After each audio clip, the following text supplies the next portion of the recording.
আল্লাহ বলেন কোন দৃষ্টি শক্তি যেটা দেখতে পাই না, আমি আল্লাহর দৃষ্টি সবাইকে দেখতে পাই। কোন জায়গায় দাঁড়িয়ে কার ক্ষতি করার পরিকল্পনা করো, কোন জায়গায় দাঁড়িয়ে কার মধ্যে মিথ্যা মামলা দাও, কোন জায়গায় দাঁড়িয়ে কার মধ্যে আইল কাটার পরিকল্পনা করো, কেউ জানে না। একজন যিনি জানেন তিনি না, তার নাম কি? আল্লাহ। যুবক একটা ছুরি নিয়ে গিয়ে চাচাকে হত্যা করলো।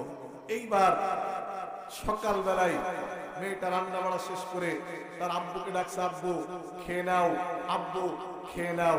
আপনারা বলেন আব্বু আছে না গেছে? কথা বলেন আছে না গেছে? কোথায় গেছে? পার্বতীপুর বাজারে না, একদম মৃত্যুর কোলে ধরে পড়েছে। এরপরে মেয়েটা রুম খুলে দেখতেছে রক্ত পড়ে আছে, বাপের লাশ নেই। রক্ত দেখে মেয়েটা হাউমাউ করে কান্না শুরু করলো। কে আমাদের এখন সর্বনাশ করলো, কে আমাদেরকে এরকম সর্বনাশ করলো? চতুর্দিক থেকে মানুষেরা ভিড় জমালো।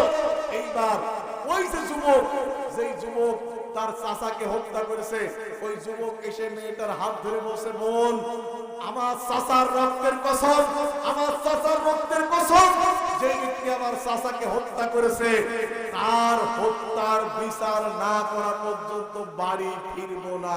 আপনারা বলেন হত্যা করেছে কে? কথা বলেন হত্যা করেছে কে? ভাতিজা। মাঝে মধ্যেই কিছু কিছু লোক এমন পাওয়া যাবে নাশকতা করবে নিজেরা, দোষ দেবে অন্যদের। তো এই যে যুবকটা নাশকতা করলো, হত্যা করে আবার নিজেই বিচার দাবি করছে। সম্মানিত হাজিরিন, এইবার আমাদের এটা মনে করেন 1 নাম্বার ওয়ার্ড, ওর চাচাকে হত্যা করে রাত্রে বেলা চাচার লাশ ফেলেছে 5 নাম্বার ওয়ার্ডে। কয় নাম্বার ওয়ার্ডে? 5। একটু কথা বলেন, কয় নাম্বার ওয়ার্ডে? 5 নাম্বার ওয়ার্ডে চাচার লাশ ফেলে রেখে আসছে। এখন এই 5 নাম্বার আর 4 নাম্বার, 5 নাম্বার আর 1 নাম্বারদের বেশ মাঝে সাঝে টিসিবির কার্ড নিয়ে, বয়স্ক ভাতার কার্ড নিয়ে ঝগড়া আছে, পূর্ব ঝগড়া। এখন যুবক তার বোনকে নিয়ে প্রথমে গেছে 9 নাম্বার ওয়ার্ডে, ওখানে তো লাশ নেই। এরপরে গেছে 6 নাম্বার ওয়ার্ডে, ওখানে তো লাশ নেই।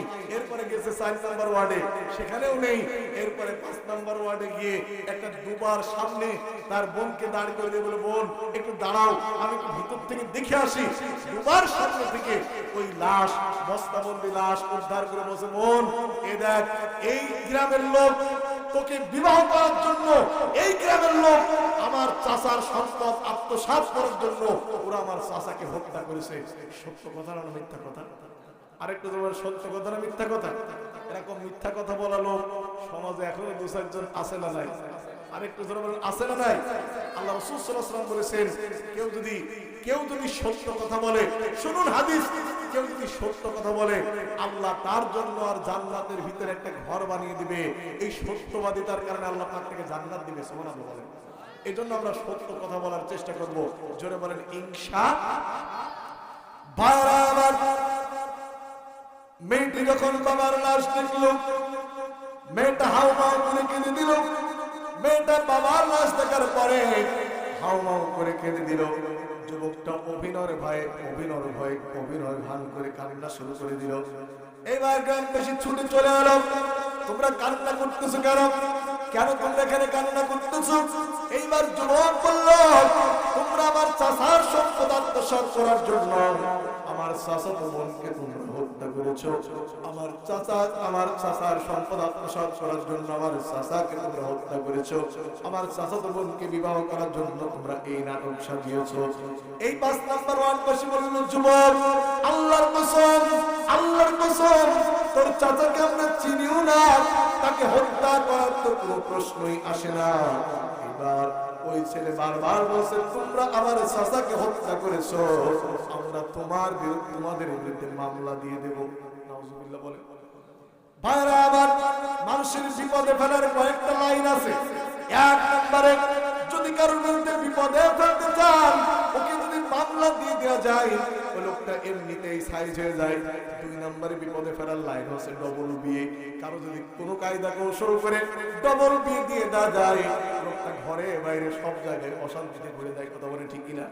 3 নম্বরে মানুষের বিপদে ফেলার অন্যতম একটা লাইন নির্বাচনে ভোটে দাঁড় করানো। কারণ যার কথা সহ্য হবে না ওর গিয়েও হাত জড়িয়ে ধরা লাগবে, ভাই অন্তত সিলটা আমাকে দিস। কি বলে ঠিক না ভাইরা আমার?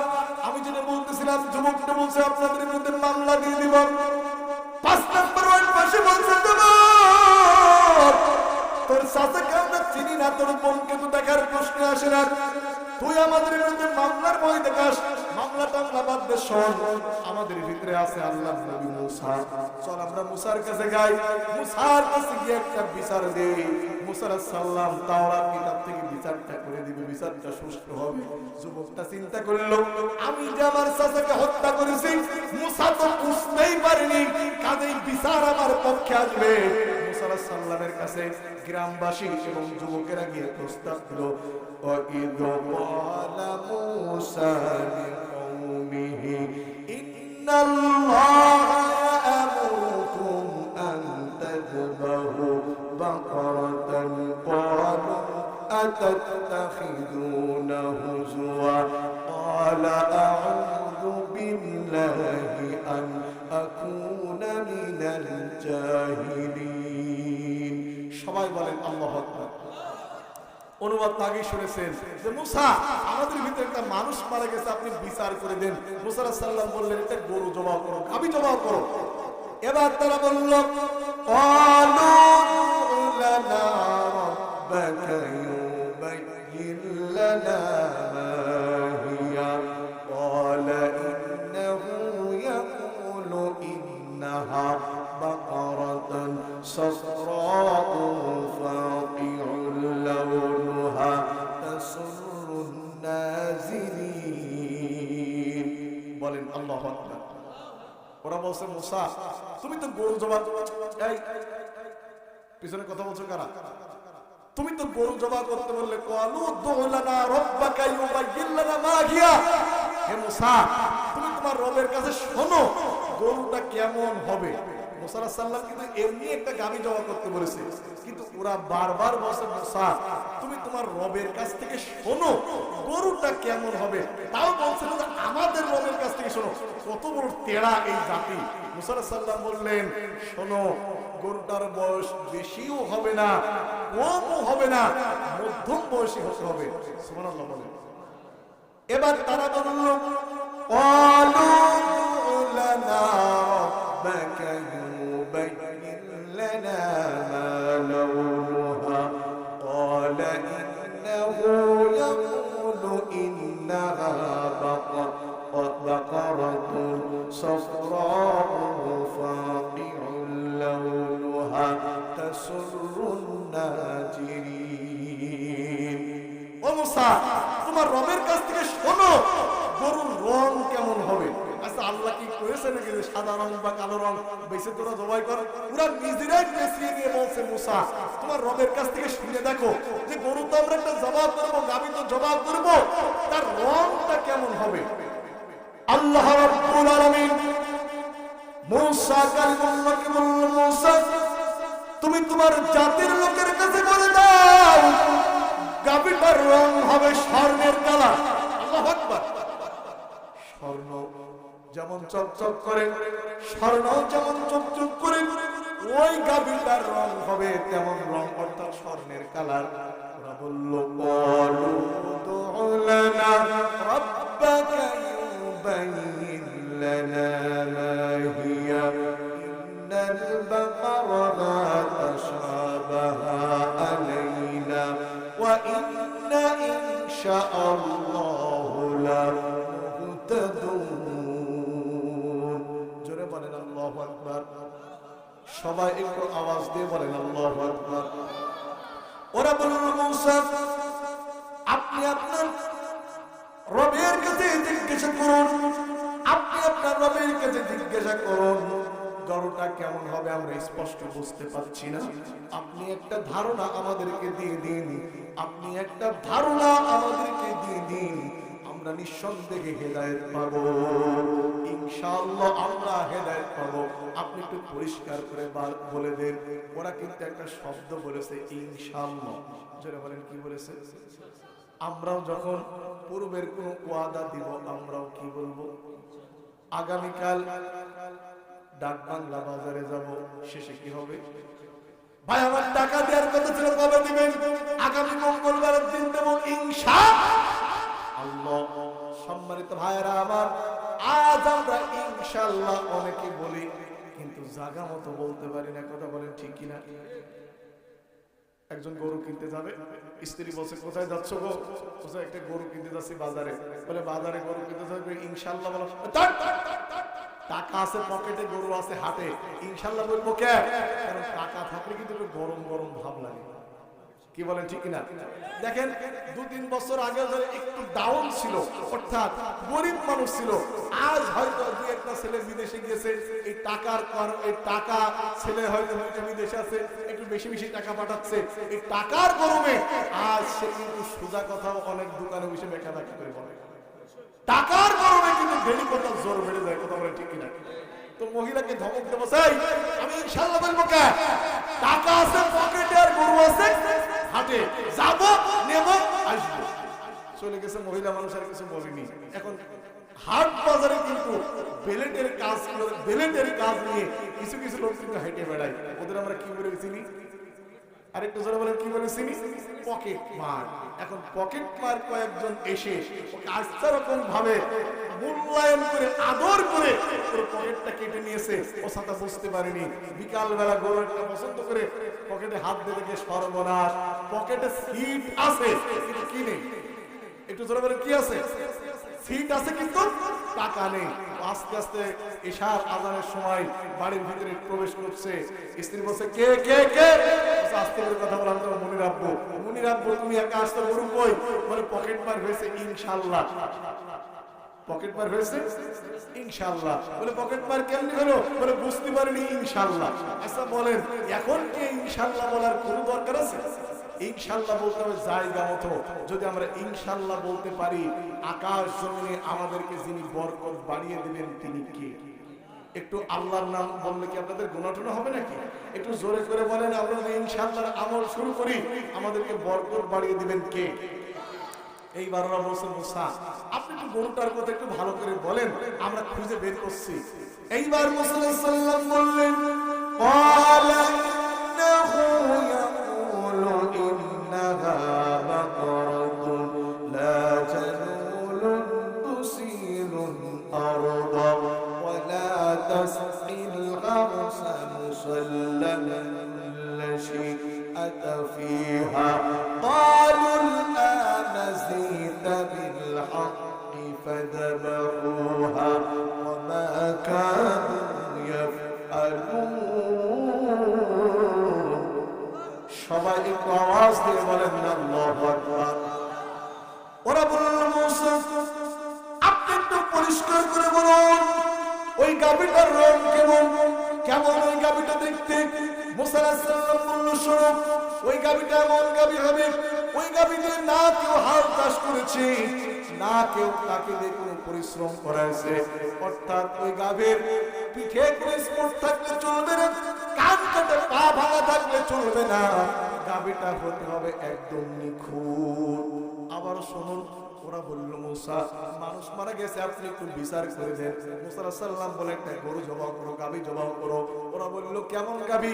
মুসা আলাইহিস সালাম বলল, বয়স বেশি হবে না, কম হবে না। ওরা বলল কেমন রং? মুসা আলাইহিস সালাম বলল স্বর্ণের রং। ওরা বলল মুসা স্পষ্ট করে বলুন। মুসা আলাইহিস সালাম বললেন, ওই গাভীটা এমন গাভী হতে হবে যাকে দেখ না কোনো পরিশ্রম করানো হয়েছে। অর্থাৎ লাঙ্গল বলে চলবে না, ওর কান ছিঁড়া থাকলে চলবে না, ওর পা ভাঙা থাকলে চলবে না, পিঠে কোনো দাগ বা স্পট থাকলে চলবে না, একদম নিখুঁত আকারের গাভী হতে হবে। আপনারা বুকে হাত দিয়ে বলেন তো, মুসা আলাইহিস সালাম যেরকম গাভী বলেছে এরকম গাভী কি সচরাচর পাওয়া যাবে? আমরা তো গাভী চিনি, হয় কালো রং, নাই সাদা রং, নাই কালো সাদা মিশ্রিত রং, না হয় আপনার ওই যে আপনার লালচে রং, না হয় একটু কাজলা কাজলা সাইড। কিন্তু মুসা আলাইহিস সালাম যেই রঙের গাভী বলেছে, এই রঙের গাভী একটু দুঃসাধ্য ব্যাপার। একটু মহব্বতে জিকির করেন লা ইলাহা, আরো ধরে লা ইলাহা সুবহানাল্লাহ আলহামদুলিল্লাহ লা ইলাহা, জোরে জোরে লা ইলাহা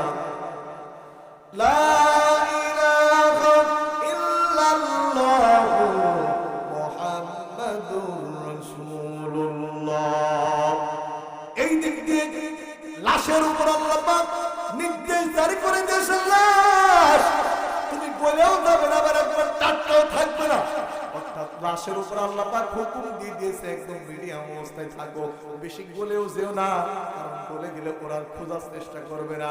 আর তুমি টাটকাও থেকো না, কারণ টাটকা থাকলে ওরা খোঁজার চেষ্টা বাদ দিয়ে দিবে।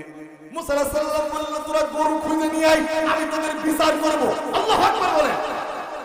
আমার ভাইয়েরা, তদানীন্তন সমাজে যেগুলি হাট ছিল, মনে করেন ওরা গরু খুঁজতে প্রথম দিন চলে গেল আকলার হাট। চেনেন আপনারা? বয়স্করা চিনতে পারে, আমাদের মতো ছেলেপেলে না চেনের কথা। আকলার হাট মানে বইডাঙ্গার হাট। কোন হাট? বই। আমি আমাদের দেশের এই অঞ্চলের হাট দিয়ে বোঝাচ্ছি। ওরা বইডাঙ্গা হাটে গিয়ে দেখছে কালো রং, সাদা রং, হলুদ রং, সর্ব রকমের গরু আছে, কিন্তু স্বর্ণের কালার এইরকম গরু সে হাটে নেই। ওরা চলে আসলো ভুলটিয়ার বাজারে। ভুলটিয়ার বাজারে এসে দেখে সর্ব কালারের গরু আছে। মুসা আলাইহিস সালাম যেরকম গরু বলেছেন ওই রকম কোনো গাভী ওই বাজারে নেই। ওরা চলে গেল হরিণাকুণ্ডুর বাজারে। ওখানে গিয়ে দেখে ও হাটটা আগে জমজমাট ছিল, কিন্তু এখন তার হাতে হাট নেই। হাতে জায়গা ঠিকই আছে, কিন্তু আগের মতো গরু তো আর উপস্থিত হয় না। ওরা গিয়ে দেখলো যা কটা গরু এসেছে ওইখানে সব রকম গরু এসেছে, কিন্তু মুসা আলাইহিস সালাম বর্ণিত কোনো গরু ও হাটেও নেই। ওরা চিন্তায় পড়ে গেলে কি করে যায়। আবার নবীর কাছে এসে বলল, নবী ওই রকম গাভী তো আমরা পেলাম না। মুসা কালিমুল্লাহ বলল, গাভী না পেলে তোদের বিচারও করা যাবে না। আল্লাহু আকবার বলেন। গাভী তো নিশ্চয়ই আছে, তোরা খুঁজে বের কর এই গাভীটা কোথায় আছে। আসুন ওরাও খুঁজতে থাক, আমরাও খুঁজতে থাকি গাভীটা কোথায় আছে। একটু খোঁজার দরকার, আমাদেরও দরকার আছে না নাই? এখানে আমাদের জন্য বেশ কিছু শিক্ষা রয়েছে। একটু মহব্বতে দুরূদ পড়ি। আল্লাহুম্মা জোরে জোরে সাইয়্যিদিনা মাওলানা ওয়া আলা আলি সাইয়্যিদিনা মাওলানা। এই গাভীটা তাফসীরের ভিতরে এসেছে। এই গাভীটা ছিল একটা কাঠুরিয়ার। কাঠুরিয়ার সারাদিন কাঠ কাটতো। কাঠুরিয়ার সময় হলে পরে আল্লাহর ইবাদত করতো। সুবহানাল্লাহ বলে। একটা কাঠুরিয়া কাঠ কাটতে কাটতে আল্লাহর ইবাদত করার সময় পাই, অথচ মুসলমানের ঘরে জন্ম হয়ে আজ আমরা নামাজ পড়ার সুযোগ পাই না। অনেক বয়স্ক মানুষেরা বলে চাচা নামাজ পড়েন, বলে বাবা এখনো সময় হয়নি। অনেক যুবক ভাইকে বলে যুবক ভাই নামাজ পড়া কেন, বলে হুজুর পোশাকের ঠিক নেই। ও যুবক, আজ তোমার পোশাকের যদি ঠিক না থাকে তোমার পোশাক আবার কবে ঠিক হবে? কি বলেন ঠিক কিনা ভাইরা? ওই যে যুবক ছিলেন গতকালকে আত্মহত্যা করে চলে গেল। ও যুবক ভাই, জানি না কার কাফনের কাপড় ইতিমধ্যে বাজারে চলে এসেছে, জানি না কার জন্য ঝাড়ের কাঁচা বাঁশ ইতিমধ্যে তৈরি হয়ে গেছে, জানি না আজকে আমরা যারা ইমামে বসেছি হতে পারে আপনার আমার জন্য কবরস্থানের জায়গাটা ইতিমধ্যে খোলা শোনা হয়েছে। কথা বলেন ঠিক কিনা? কত মানুষ রাস্তায় যায়, অ্যাক্সিডেন্টে মারা যায়, রোড অ্যাক্সিডেন্টে মারা যায়। কেন তুমি নামাজ আদায় করো না? 10টা বছর 12টা বছর একাধারে মসজিদে নামাজ আদায় করিয়েছি, হতে পারে কম করে 8 বছর বাইরের মসজিদগুলিতে 4 বছর একটা নামাজ পড়লাম, 12 বছর নামাজ আদায় করলাম। গত বছর 24 এপ্রিলের পর থেকে আজ অবধি আমি আমার আল্লাহ পাককে সিজদা দিয়ে নামাজ আদায় করতে পারি না।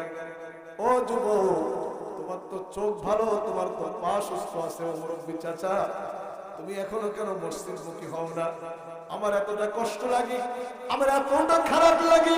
মসজিদে আমার চাইতে আমার বয়সী কত লোক সিজদা দিয়ে নামাজ আদায় করে, কিন্তু আল্লাহ পাক আমাকে এমন একটা অবস্থা রেখেছে আজ আমি সিজদা দিয়ে নামাজ আদায় করতে পারি না।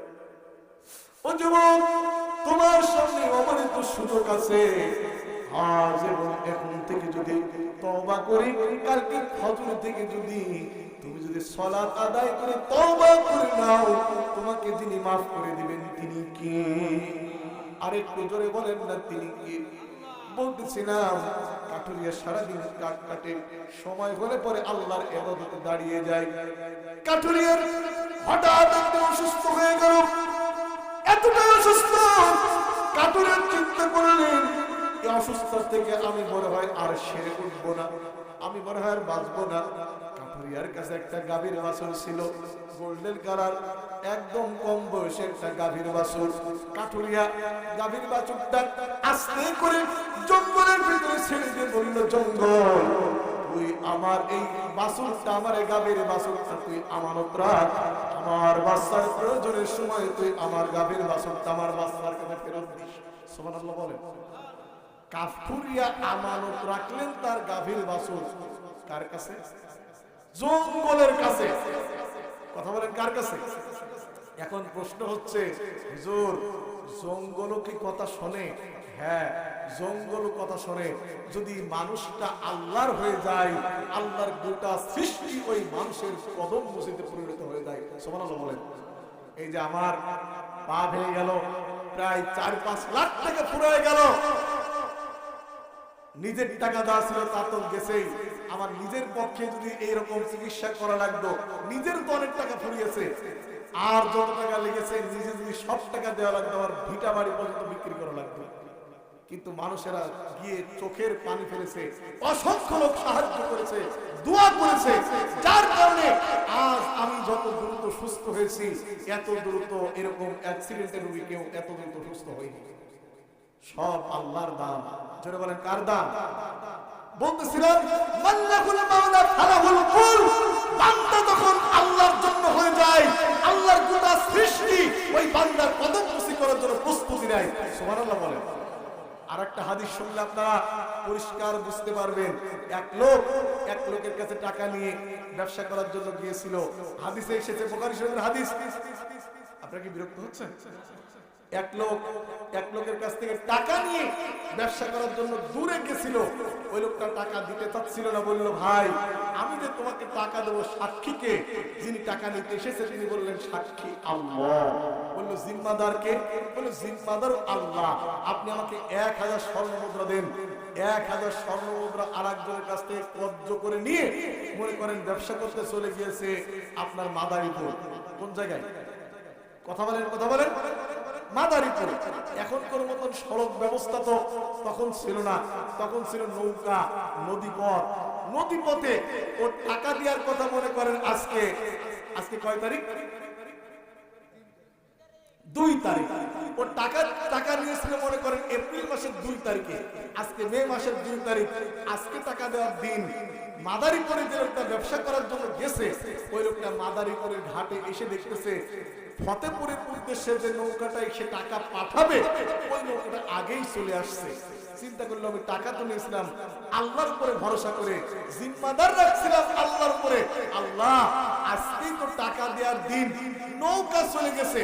ও তখন তাৎক্ষণিক ভাবে একটা গাছের ডুম খুঁটে ওর ভিতরে বিন করে 1000 টাকা ঢুকিয়ে দিয়ে গাছের মোম দিয়ে আটকিয়ে গাছের টুকরাটা পানির ভিতরে ফেলছে আর বলছে, আল্লাহ টাকা দেওয়ার দরকার ছিল, আজকে দিতে পারলাম না, আল্লাহ টাকাটা আমি পানিতে রাখলাম, তুমি তোমার বান্দার কাছে পৌঁছে দাও। আস্তে করে বলে সুবহানাল্লাহ। এবার এই লোকটা নদীতে গোসল করতে আসছে, মানে টাকা নেওয়ার জন্য এসছে। মূলত টাকা নিতে এসে দেখে যে নৌকা এসেছে, কিন্তু নৌকার মাঝি তার কাছে টাকা দেয়নি। চিন্তা করলো হয়তো লোকটা পাঠাতে পারিনি, গোসল করে বাড়ি যায়। গোসলে নেমেছে, পায়ে মোটা কাঠের কি একটা বাঁধতেছে, তুললো যে বাড়িতে নিয়ে যায়, অন্তত চলা করলে কিছু তো খড়ি হবে, আমার স্ত্রী জ্বালাতে পারবে, বাড়িতে একটু জ্বালানি কাঠ হিসেবে ব্যবহার হবে। বাড়িতে এসে কুঠাল দিয়ে কয়েকটা কোপ মেরে দেখছে একটা সিলকুট, আরো 2-1টা কোপ মেরে দেখলো 1000 টাকা ওর ভিতরে চলে এসছে। সুবহানাল্লাহ বলেন। এবার এই লোকটা, অর্থাৎ যে লোকটা ব্যবসা করার জন্য গেছিল, এই লোকটা পরবর্তীতে কয়েকদিন পরে আবারও 1000 স্বর্ণ মুদ্রা নিয়ে ওই লোকের কাছে এসে বলছে, ভাই আমাকে ক্ষমা করেন, আমাকে মাফ করেন, আপনি নির্ধারিত তারিখে আপনার টাকা পৌঁছাতে পারিনি, এই জন্য আপনি আমাকে মাফ করে দেন। এইবার ওই লোককে বলল, ভাই তুমি যে আল্লাহর পাককে জিম্মাদার রেখেছিলে, তুমি যে আল্লাহর পাককে সাক্ষী রেখেছিলে, তুমি টাকা না দিলে কি হবে? এই দেখো তোমার লেখা ছিল, তোমার নির্ধারিত তারিখে তুমি যে আল্লাহ পাককে সাক্ষী রেখে আমার কাছ থেকে টাকা নিয়েছিলে, তোমার আল্লাহ আমার কাছে তোমার টাকা পৌঁছে দিয়েছে। একটু আস্তে করে বলে সুবহানাল্লাহ। এখন তো আমাদের কথায় কোনো দাম নেই, কি বলেন আছে? কি বক্তা তক্তা, ডেট দেওয়ার পর আমরা ডেট ঠিক রাখি না, কথা দেওয়ার পর আমরা কথা ঠিক রাখি না, কথা বলে ঠিক না? আমরা মুসলমান দাবি করি, একেবারে 90% মুসলমানের দেশ বাংলাদেশ, আমার বাপ মুমিন, দাদা মুমিন, তার ছেলে আমি আব্দুল মুমিন, অথচ আমার কথা কাজের কোনো মিল নেই। এই মুসলমানের 4 পয়সা দাম আমার আল্লাহর কাছে নেই। এই মুসলমানের 4 পয়সা দাম আছে? যে মুসলমান তার কথা এবং কাজের মিল না রাখে, এইরকম মুসলমানের আল্লাহর কোনো দাম নেই। এই জন্য আমরা কথা এবং কাজের হেফাজত করব। আল্লাহ আমাদের তৌফিক দান করুন, সবাই বলেন আমিন। একটু মহব্বতে দুরূদ পড়েন, আল্লাহুম্মা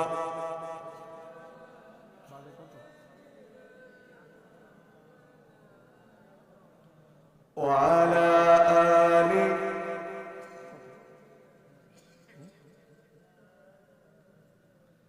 আল্লাহুম্মা সাল্লি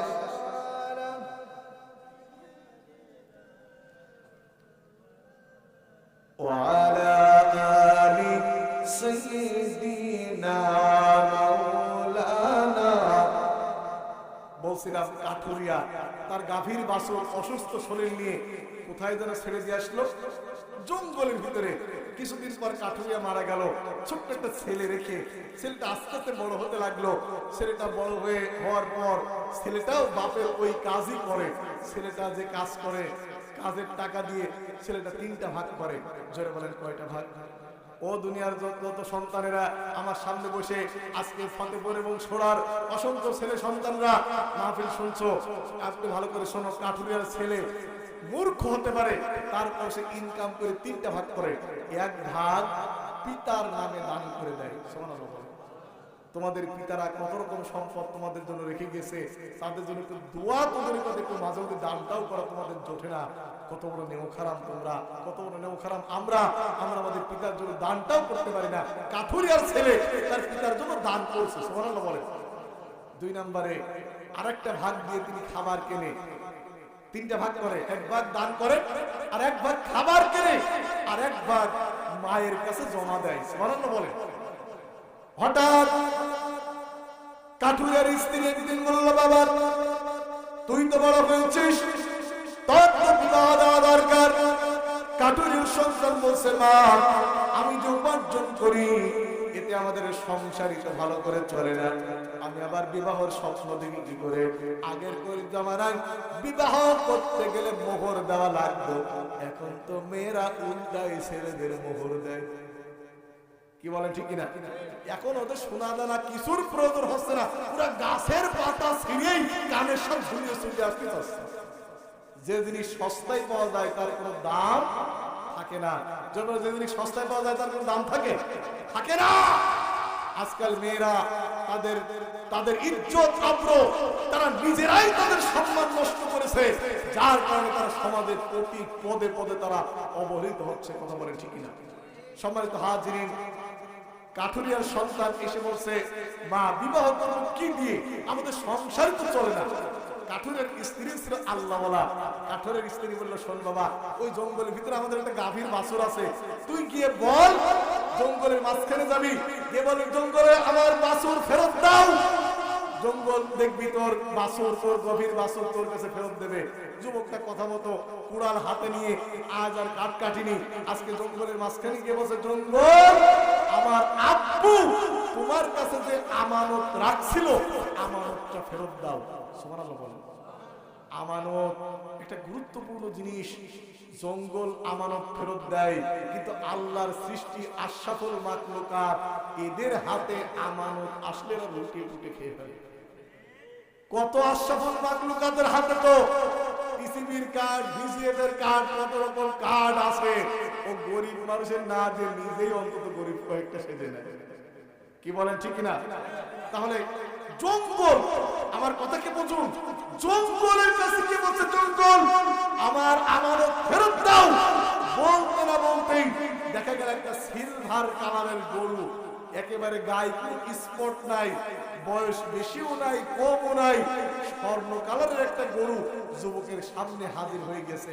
আস্তে করে বলে সুবহানাল্লাহ। আপনারা বলেন তো, ওই যে ওরা খুঁজতেছে যেন কেমন গরু? স্বর্ণ কালারের গরু যুবকের সামনে এসেছে, এটা কেমন কালারের গরু? স্বর্ণ কালারের গরু। এসে বলছে, যুবক তুমি আমার পিঠে ওঠো। গরুতে কথা বলছে, একটু আস্তে করে বলে সুবহানাল্লাহ। বলছে, না আমি তোমার পিঠে উঠবো না, আমার মা তোমাকে ধরে নিয়ে যেতে বলেছে। গরু বলছে, তুমি যদি আমার পিঠে উঠতে আমি তোমার সঙ্গে যেতাম না, তোমার ধরা লাগবে না, তুমি যাও, আমি তোমার সঙ্গে সঙ্গে বাড়ির দিকে আসছি। সুবহানাল্লাহ। গরু বাড়ি চলে আসলো। মা বলছে, বাবা গরু তো বাড়ি থাকা যাবে না, এই গরু নিচে যেতে তোমার বিবাহ দেওয়া লাগবে। বাবা গরুটা তুমি বাজারে নিয়ে যাও, তবে আলতো ফালতো দাম চেও না। আমাদের সমাজে আলতো ফালতো দাম করা লোক সমাজে আছে না নাই? প্রত্যেকটা জিনিসই দাম যদি হয় 5 টাকা, সেই বসে 30 টাকা। এগুলি ফালতু দাম না? কি বলেন, এগুলি ফালতু দাম না? আপনি জানেন যে আপনার এই মালটার কিরকম দাম হবে, তারপর আলতো ফালতু দাম করার অভ্যাস আমাদের আছে। আবার অনেক সময় বলি বাজারে যে, ইস একটু আগে যদি বাজারে মালটা নিয়ে যেতে পারতাম, অন্তত 30 টাকা করে বেশি বেচতে পারতাম।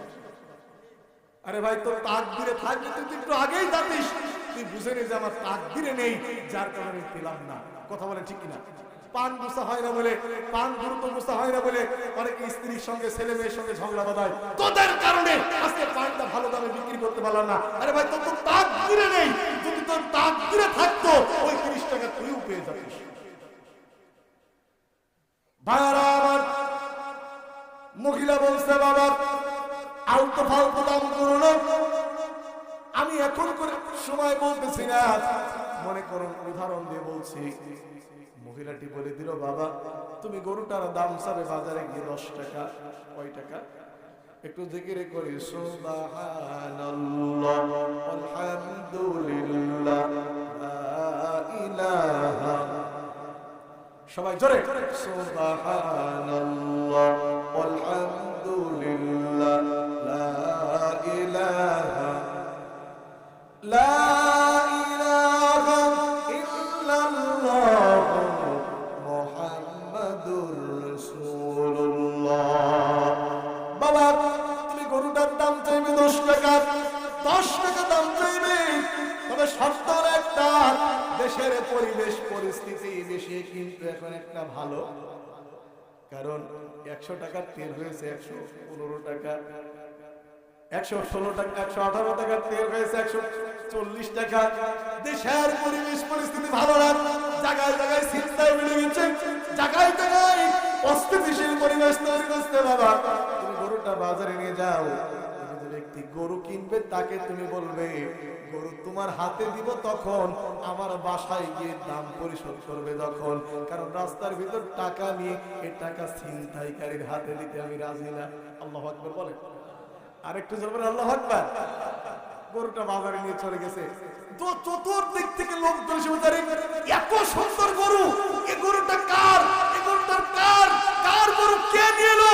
হঠাৎ এক দাড়ি পাকা মুরব্বি এসে বলছে, যুবক গরুটার দাম কয় টাকা? যুবক বলছে 10 টাকা। কয় টাকা? একটু জোরে বলেন, কয় টাকা?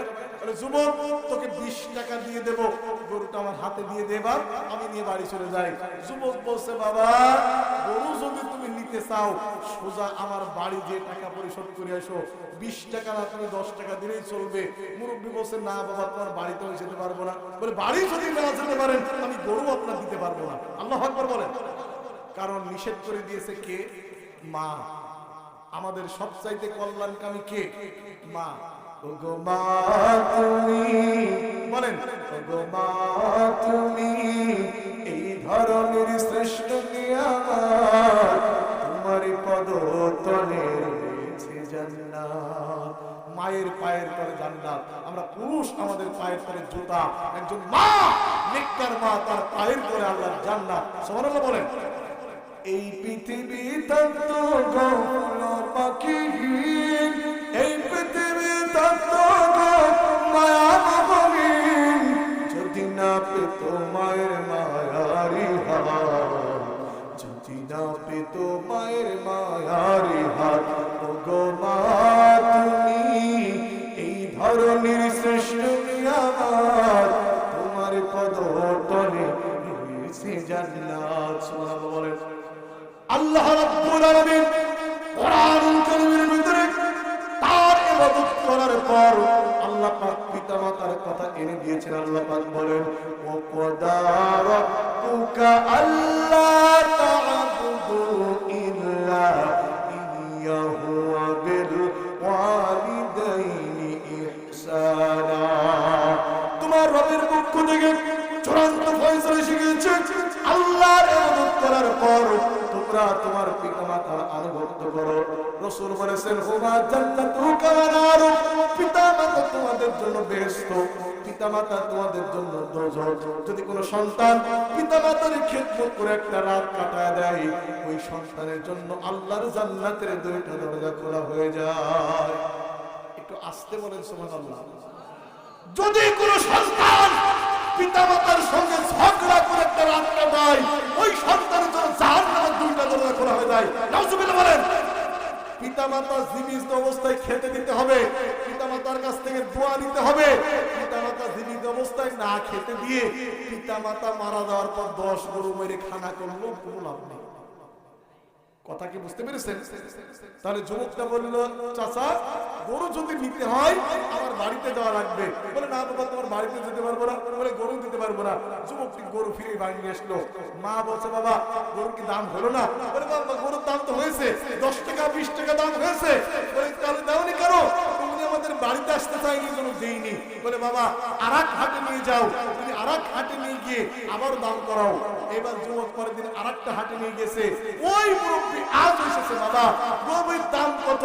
বলছে 20 টাকা। বলে 30 টাকা দিব, আমার কাছে দিয়ে দাও। বলে না 30 টাকা যদি দেন আমার বাসায় গিয়ে দেন, আমি এখান থেকে দেব না। মুরব্বি বলল আমি তোমার বাসায় যেতে পারবো না।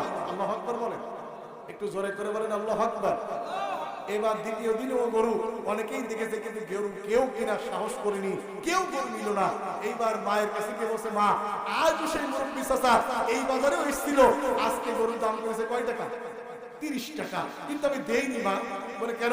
বলে যে উনি আমাদের বাড়িতে আসতে চাচ্ছে না। এবার মা বুঝতে পেরেছে ব্যাপারটা অন্যরকম। মা গিয়ে বলছে বাবা তুমি মুরব্বিকে গিয়ে বলবা আমার মা আপনাকে সালাম দিয়েছে, আপনি বলুন গরুটা আমি কয় টাকায় বিক্রি করব। তৃতীয় দিন আরেক বাজারে গেছে, এই বাজারে সবাই দেখছে, কেউ দাম করার সাহস পাচ্ছে না। ওই সেই মুরব্বি যেই মুরব্বি পরপর 2 বাজারে দাম করেছে। বাবা গরুর দাম কত? 30 টাকা। বলে 40 টাকা দেবো, গরুটা দিয়ে দাও। বলেন চাচা আমার মা আপনাকে সালাম বলেছে, আপনি বলেন গরুটা আমরা কয় টাকায় বিক্রি করব। এইবার মুরব্বি লোকটি যুবকের মাথায় হাত দিয়ে বলছেন যুবক বাড়িতে চলে যাও, 30-40 টাকায় গরু বিক্রি হবে না।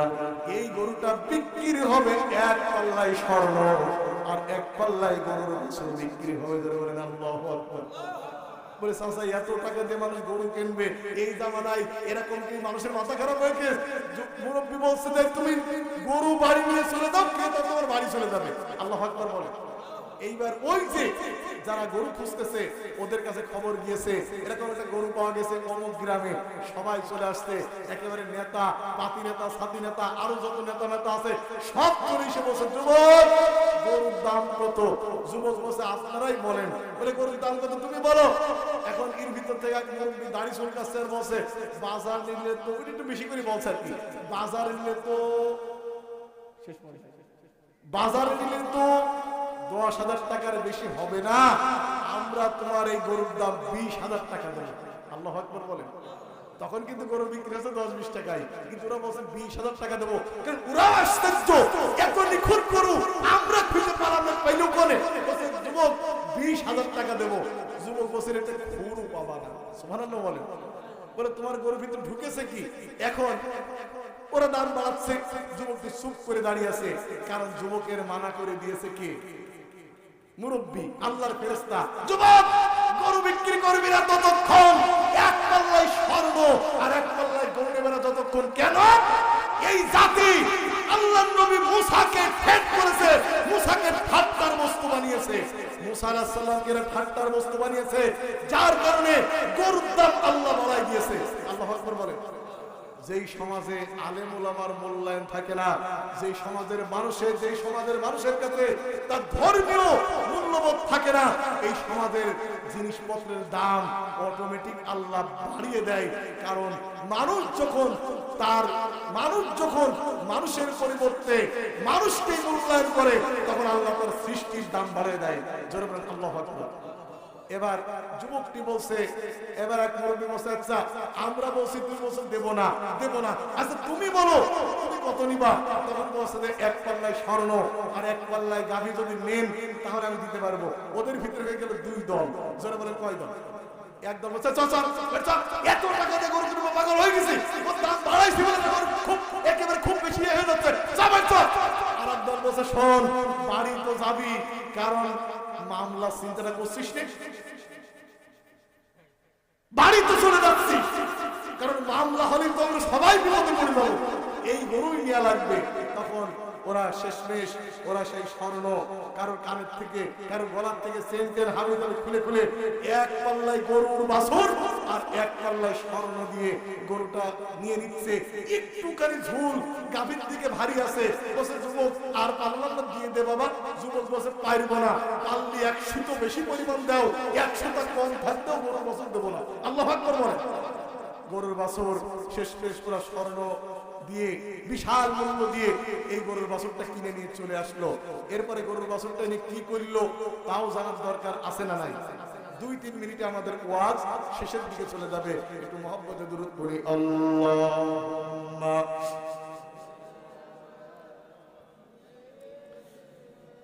মাওলানা মুহাম্মদ ওয়া আলা আলি সাইয়্যিদিনা মাওলানা।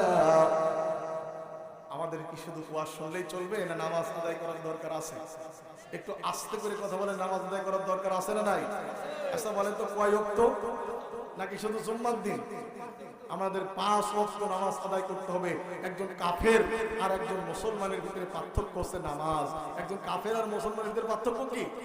আমরা অনেক সময় খাটলায় বসে টান নেই, আরে হিন্দুদের তো ধর্ম হইল, এই খালি কয়টা পুজো করে আর এই করে ওই করে, তাও ভালো করে করে না, ওরা ভালো হিন্দু নয়। আমরা অনেক সময় বলি ওরা কুমা হিন্দু। আচ্ছা একটা হিন্দু তার ধর্ম ভালো করে পালন করে না বলে আপনি ঠাট্টা করে আপনি তাকে কুমা হিন্দু বলে আসলেন।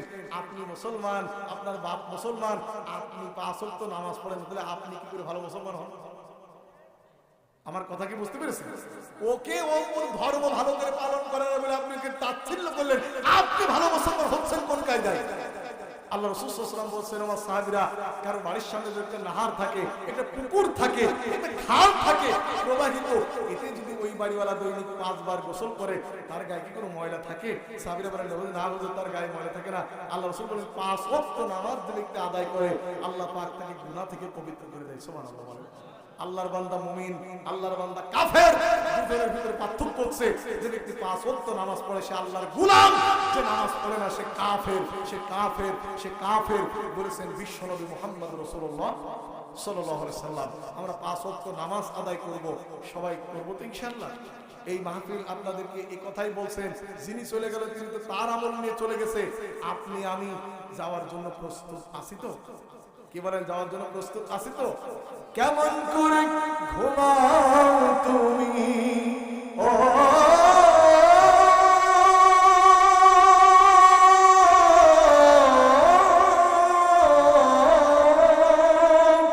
কেমন করে ঘুমাও তুমি ফজর করে কাজা,